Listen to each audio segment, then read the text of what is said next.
what's it like when you get around to other harsher forms of criticisms? You know, like one of the videos that you got, I guess, criticized for the most was your review for Pink Floyd's The Wall.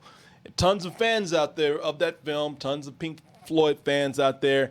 You know, that came in, and that one was where people really did go out their way to make videos critiquing The Wall. Here's one from here, Folding Ideas. They came in to review your video of your critique of The Wall. What's missing at the core is any sense of motivation. You get to the end and have no idea why this was the form this product should take. Why make a straight reproduction of pretty much 50% of the entire film? Why make a complete companion album? Why put this much effort into a video about a subject that you just don't seem to have any substantive opinions on at all?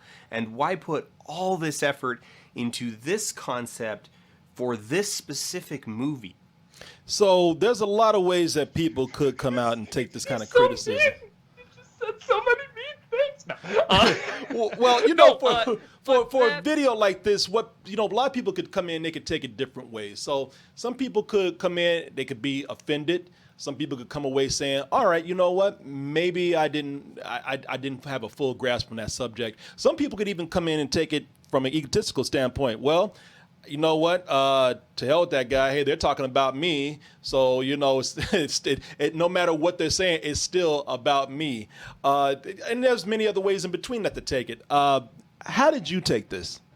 Well, and I think you really nailed it there, too. There's so many ways you can take, and I don't know, to me, I know you can be, like, insulted as someone that doesn't, like the work I put out there. First of all, I've been doing this 14 years. Majority of them get praise. I mean, if I'm gonna get upset, this one really, a lot of people didn't like it. I'm so fucking lucky. I mean, to be in this field where it's like, oh no, one that people really didn't like. But no, it's kind of like what we were talking about before, where even if somebody doesn't like it, they're still talking about it. I mean, so I'm talking about how a review can be like its own work of art.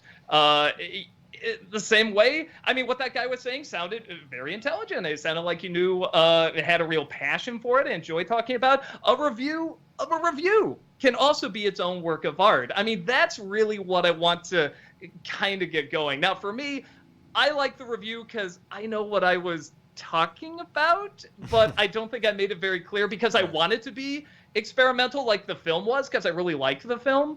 And I think my whole idea was sort of comparing like experiencing that film as a young man, like I did when I was younger. I was just very, wow, this is a mind-blowing film. Holy smokes, the world's your oyster kind of thing. And then kind of as a cynical adult, like looking back, it's like, oh, what's he complaining about? God, everything's so black and white. There's literally cartoons of everything and stuff. And finding that in between where it's kind of like the pros are the cons are the pros, and it creates something that's really raw and really inspiring and really fascinating, and you can read different things into it. So I think I was trying to do something along those lines with the review to also be experimental, because I liked how he experimented in that movie. But there's still people that look at it and say, I'm so angry you didn't like The Wall. I'm like, I'm sorry, the point where I look at the camera and I say, I like The Wall, 3 off. But that's still on me. Because when you take a gamble, you're going to win or you're going to lose. And that's something where, I mean, financially we won because a lot of people check it out. There's always someone saying, go watch this YouTube and hate it, this video and hate it. It's like, oh no, don't do that.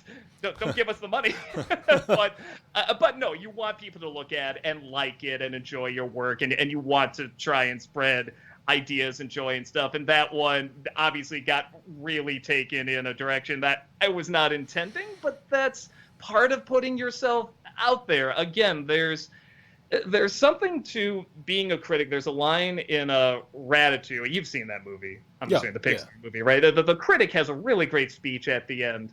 And one of the lines that really stuck out to me, he said, we risk very little as a critic. And that always stuck out to me. And I remember that, even though I love what critics do, I love talking about ideas and stuff like that, there is almost a legit point to that, because you kind of give your opinion and someone can either agree with you or disagree with you. I like the idea of putting something out there that is also a production, that I'm putting something out there that can also be reviewed. It's not something that's, oh, it's bulletproof because, it's a review. No, it can also be critiqued. The visuals can be critiqued. The ideas can be critiqued. The characters, the dialogue, the music as well. So for me, for people to get that passionate and talk about it, do you hope it's something they like? Yes, but even if it's something that they're just getting so passionate and they feel it's worth talking about, that to me is elevating what reviews can be and should be, which is a form of art, whether it's good art or bad art. So I personally don't take offense at something like that. I'm glad they're talking about it. I'm glad they're critiquing a critique. Like, that's, I don't know, maybe I'm a simple guy, but that's amazing to me. Like, I don't know, 14 years ago, I was living with my folks and I was doing this, little, I'm the nostalgia critic, and nobody knew who I was. Nobody would care what I say. Now when I do a video, there's other videos talking about it. And to me, that's saying, okay, reviewing has really reached a point where it is becoming like this work of art that can also be talked about. And that's more important to me than like my ego being bruised.